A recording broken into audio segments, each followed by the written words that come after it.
வர வைக்கிறோம். ஃபர்ஸ்ட் எப்படி செம்ம ஜாலியா எந்துவா இருந்ததா, அதை அப்படியே நாங்க குறைக்காம இன்னும் பயங்கர எந்துவா உங்களுக்காக நாங்க வரோம்.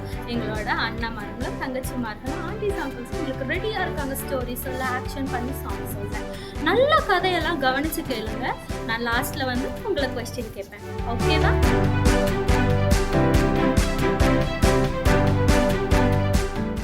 Hi friends, welcome to TMBM online BBS. நான் தான் உங்களுடைய ஜோயலனா. இன்னைக்கு நம்ம ஒரு புது சாங் கற்றுக்கலாமா? அந்த சாங்கோட பேர் தான் இயேசுவோடு நடக்க வேண்டும். ஸோ இந்த சாங்கையும் இதோட ஆக்ஷனையும் நம்ம கற்றுக்கலாம். ஸோ வாங்க, நீங்கள் ரெடியில், நாங்களும் ரெடி. Start music.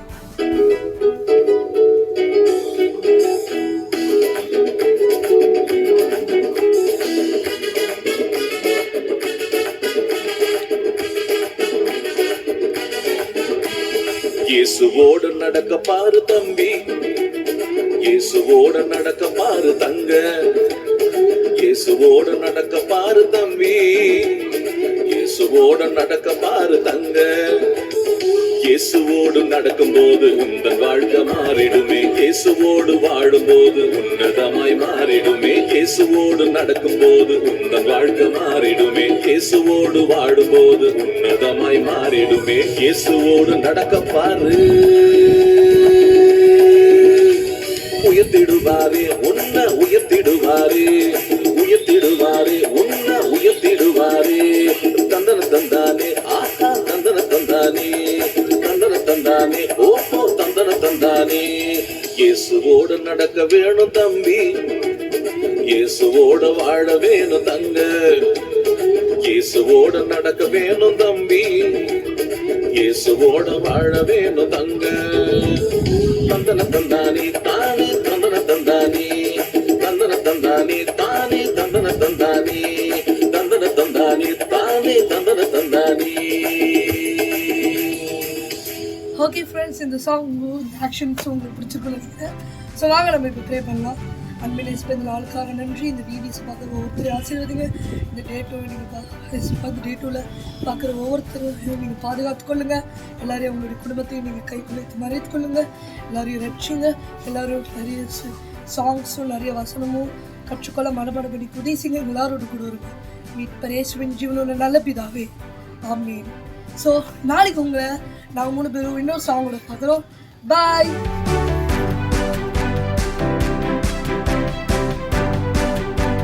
சின்ன பிள்ளைகளா எல்லாரும் எப்படி இருக்கீங்க? இன்னைக்கு ஆன்டி பைபிள்ல இருந்து உங்களுக்கு ஒரு கதை சொல்ல போறேன். எதிர்பாராத கதாநாயகன். அது யார் தெரியுமா? நம்ம நியாயாதிபதிகள் புத்தகத்துல ஒரு எதிர்பாராத கதாநாயகன் இருந்தார். அவர் பேர் என்ன தெரியுமா? கிதியோன்.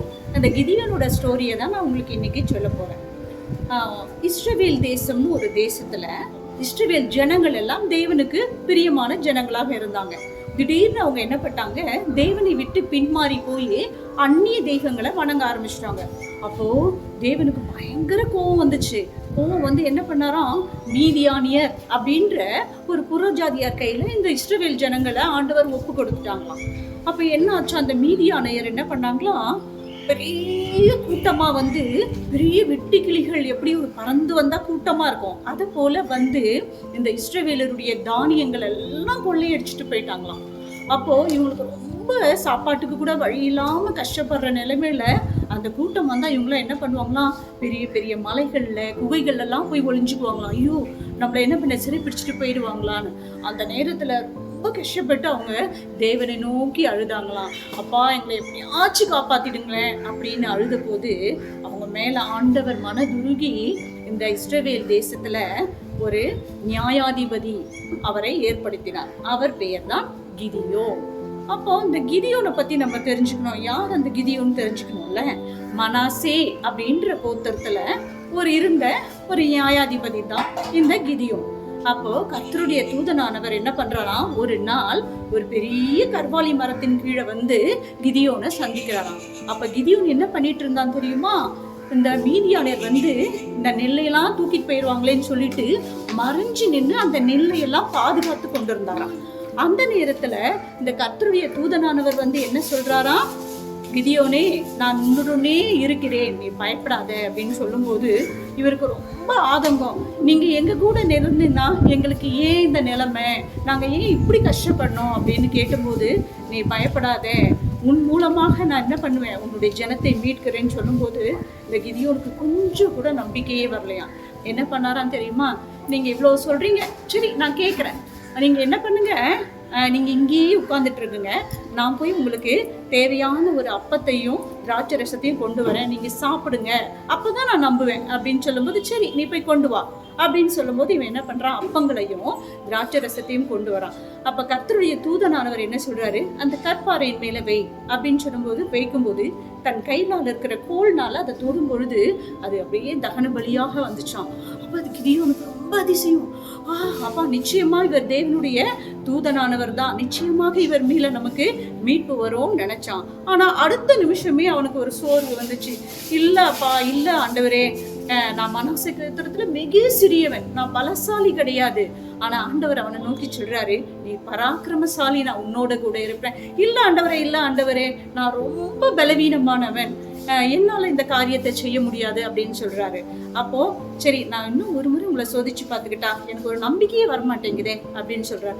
சரி என்னை சோதித்துக்கொள்ளு அப்படின்னு சொல்லும்போது அவர் என்ன பண்றாராம், ஆட்டு மயிர் ரோமத்தினால் செய்த ஒரு தோலை கொண்டு வந்து இதை நான் இங்க போடுவேன், இப்ப நீங்க உண்மையாவே என் கூட தான் நீங்க இருக்கிறீங்க அப்படின்னா இந்த தோல் மட்டும் ஈரமா பனியில் ஆகணும், வெட்டாந்தரை அப்படியே காஞ்சிருக்கணும், அப்ப நான் நம்புறேன் அப்படின்னு சொல்லும்போது ஆண்டவர் அப்படியே செய்தார்.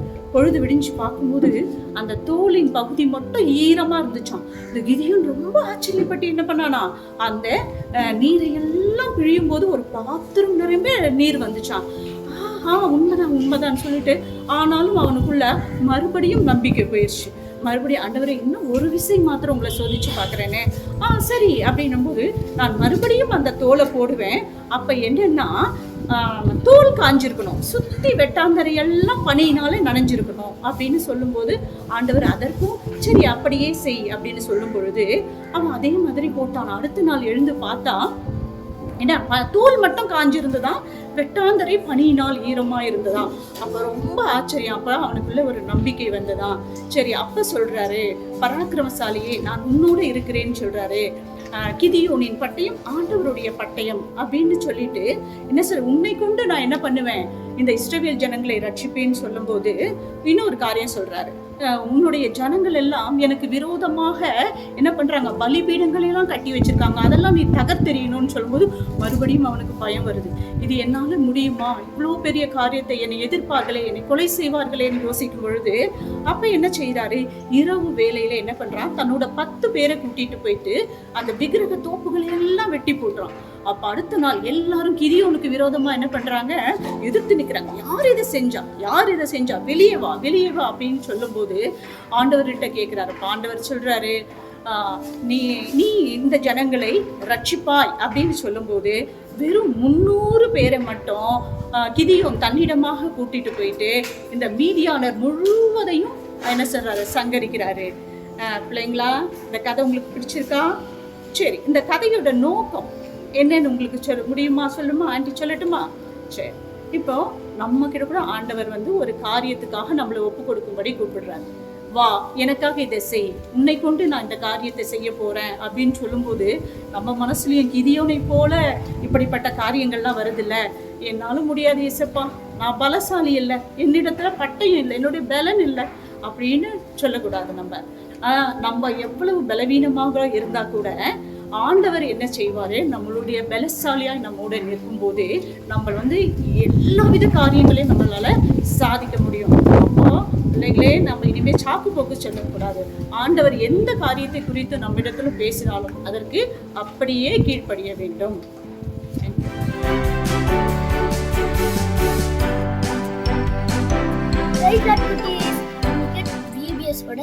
ரெண்டாவது டேயோட மெமரிஸ் போகலாமா? என் கிருபை எனக்கு போதும், உன் பலவீனத்தின் பலம் பூர்ணமாய் விளங்கும். 2 கொரிந்தியன்ஸ் 12:9. திருப்பி சொல்லலாமா? என் கிருபை எனக்கு போதும், உன் பலவீனத்தின் பலம் பூர்ணமாய் விளங்கும். 2 கொரிந்தியன்ஸ் 12:9. தேங்க்யூ, பாய்.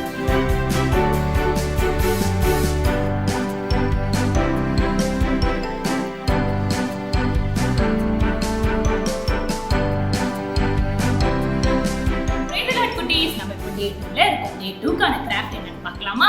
ஃபர்ஸ்ட் நம்ம வசனம் என்னன்னு பார்க்கலாம். இன்னைக்கு என்ன வசனம் அப்படின்னா, என் கிருபை உனக்கு போதும், உன் பலவீனத்தில் என் பலன் பூரணமாய் விளங்கும். 2 கொரிந்தியர் 12:9 ஏசப்பா சொல்லியிருக்கிறார் இல்லையா?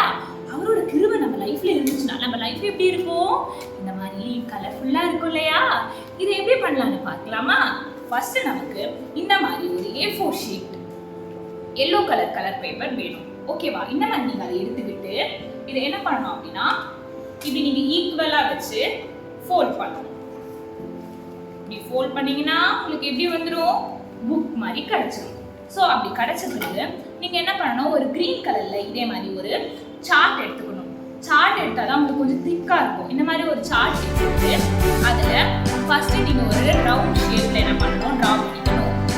இப்படி ரவுண்ட் ஷேப்ல நீங்க டிரா பண்ணிட்டு நீங்க கட் பண்ணிக்கணும்.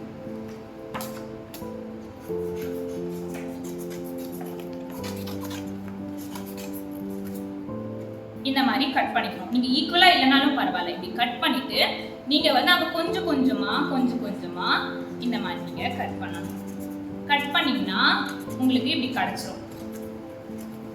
இப்படி கிடைச்சிருச்சு இல்லையா?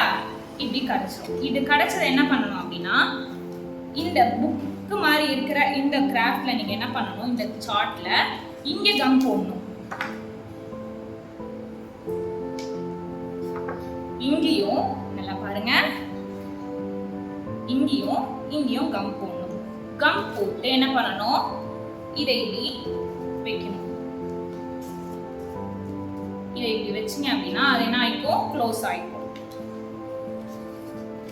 அது நல்லா காஞ்ச பிறகு என்ன ஆயிடும், இந்த மாதிரி நீங்க ஓபன் பண்ணீங்கன்னா இப்படி கிடைக்கும். ஓகேவா? அப்புறம் ஃப்ளவர் எப்படி பண்ணலாம்னு பார்த்துடலாமா? ஃப்ளவர் எப்படி பண்ணீங்கன்னா, இந்த மாதிரி நீங்க ஒரு ஷீட் எடுத்துட்டு அதை ஸ்கொயர் ஷேப்ல ஈக்குவலா வச்சுக்கணும். இந்த மாதிரி வச்சுட்டு நீங்க அதை கட் பண்ணிட்டு அப்புறமா இந்த சைடு ஆஃப் ஃபோல்ட் பண்ணிட்டு இதையும் ஃபோல்ட் பண்ணிட்டு உங்களுக்கு என்ன ஃப்ளவர் என்ன ஷேப்ல வேணுமோ நீங்க இங்க என்ன பண்ணிக்கலாம், டிரா பண்ணிக்கலாம். இப்போ எனக்கு கர்வா வேணும், சோ நான் கர்வா டிரா பண்ணிக்கிறேன். தெரியுதா? கர்வா டிரா பண்ணிட்டு இப்படி கட் பண்ணீங்கன்னா உங்களுக்கு என்ன கிடைச்சிடும், ஃப்ளவர் கிடைச்சிடும். உங்களுக்கு டிஃப்ரெண்ட் கலர்ஸ்ல நீங்க இந்த மாதிரி ஃபோல்ட் பண்ணி கட் பண்ணிக்கிட்டீங்கன்னா உங்களுக்கு இந்த மாதிரி ஃப்ளவர்ஸ் கிடைச்சிரும். அதை நீங்க என்ன பண்ணிக்கலாம் அப்படின்னா, இந்த மாதிரி நீங்க அதை பேஸ்ட் பண்ணிக்கலாம். ஓகேவா? டே 2 craft finish. Thank you children.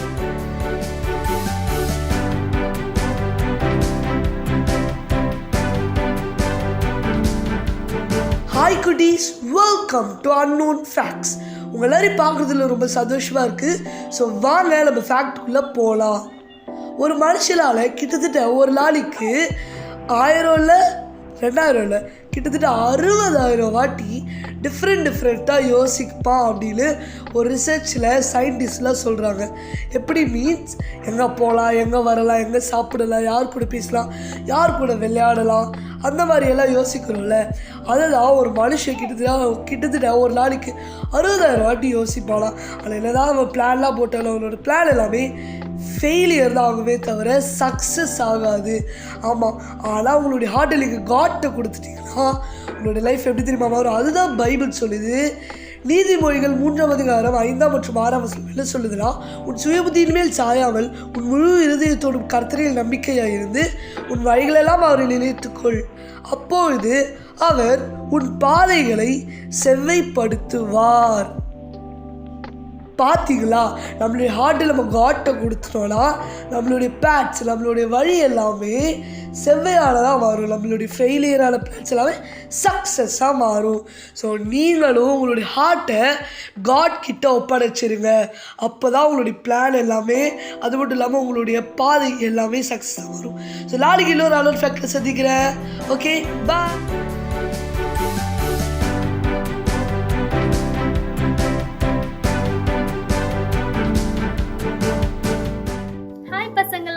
செகண்டோட VBS எப்படி இருந்தது? சூப்பராக இருந்ததா? இதே மாதிரி டெய்லி எங்கள் அக்காவும் எங்கள் அண்ணாவும் எல்லாரும் உங்களுக்கு சூப்பரான ஸ்டோரிஸ் அண்ட் சாங்ஸ் உங்களுக்கு சொல்லுவாங்க. இப்போ கேள்விக்கான நேரம். நான் கேட்குற கேள்விக்கு நீங்கள் கரெக்டான பதிலை கீழே காமிக்கிற வாட்ஸ்அப் நம்பருக்கு உங்கள் அட்ரஸோடு அனுப்புங்க. இன்னும் நீங்கள் எங்கள் சேனலை சப்ஸ்கிரைப் பண்ணலையா, லைக் பண்ணலையா, சீக்கிரமாக சப்ஸ்கிரைப் அண்ட் லைக் பண்ணுங்க.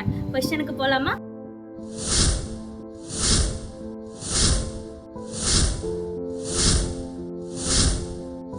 கொஸ்டின் ரொம்ப ஈஸி. செகண்ட் டேயோட டாபிக் என்ன? அண்ட் தென் செகண்ட் கொஸ்டின், ஆண்டவருக்கு பிடித்த நகரம் என்ன? தேர்ட் கொஸ்டின், எதன் மேல் ஆண்டவர் சோதித்தார்? ஓகே. ஃபோர்த் கொஸ்டின், கிதியோனோட கோத்திரம் என்ன? ஓகே. இதெல்லாம் நீங்க சூப்பரா பதில் சொல்லி கீழே இருக்க நம்பருக்கு வாட்ஸ்அப் பண்ணுங்க. கண்டிப்பா நாங்க சூப்பரான ரொம்ப சர்ப்ரைஸான கிஃப்ட் உங்களுக்கு சென்ட் பண்றோம். ஓகேவா? பாய் குட்டீஸ்.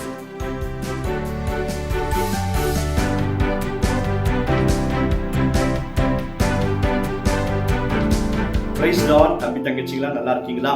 பாருங்க, 2வது நாள் சந்தோஷமா இருந்தது இல்லையா? ரொம்ப ஜாலியா இருந்தது இல்லையா? நிறைய Bible stories, craft and work இல்லையா? நமக்கு ரொம்ப புதுசா ஏசப்பா ஒவ்வொரு நாளும் நமக்கு கொடுத்துட்டு வராரு. நல்லா கவனிங்க தம்பி தங்கச்சி. இந்த ஆன்லைன் பிபிஎஸ் 5 நாட்களும் தொடர்ச்சியாய் நடக்கும். கடைசியில ஒரு அக்கா வந்து உங்களுக்கு கேள்வியெல்லாம் கேட்பாங்க. அதை அந்த வாட்ஸ்அப் நம்பருக்கு நீங்க எழுதி அனுப்புனீங்கன்னா உங்களுக்கு பிரைஸ் காத்து கொண்டிருக்கிறது. அல்லேலூயா. சோ இன்னைக்கு அங்கிள் நான் உங்களுக்காக ஜெபம் பண்ண போறேன். ரெடியா இருக்கீங்களா? எல்லாரும் கண்ணை மூடி இப்ப நம்ம ஜெபம் பண்ண போகிறோம். எல்லாரும் கண்ணை மூடுங்க பார்ப்போம். பரலோக பிதாவே, யாரெல்லாம் ஆன்லைன் பிபிஎஸ்ல இணைந்து கொண்டு இந்த ஜெபத்துல இன்வால்வ் பண்ணி கொண்டிருக்கிறாங்களோ அந்த ஒவ்வொரு குட்டி பசங்களையும் ஆசீர்வதிங்க இயேசுப்பா. இயேசுவின் நாமத்தினால இந்த பிள்ளைகள் கர்த்தருடைய வசனத்தை அறிந்து கொண்டு உமக்கு பயப்படுகிற பயத்துல வளர கிருபை கொடுங்க. ஒருவேளை யாராவது பலவீனமா இருப்பாங்கன்னா இயேசுவின் நாமத்தினால பலப்படுத்துங்கப்பா. உங்க வீட்டுல இருக்கிற தாய் தகப்பனாரை ஆசீர்வதிங்க. பிள்ளைகள் நல்ல கர்த்தருக்கு பயப்படுகிற பயத்தில் வளர கிருபை கொடுங்க. ஒவ்வொரு பிள்ளைகளையும் ஆசீர்வதி. இயேசு மூலம் ஜெபிக்கிறோம் பிதாவே. ஆமென், ஆமென். God bless you. God bless you all.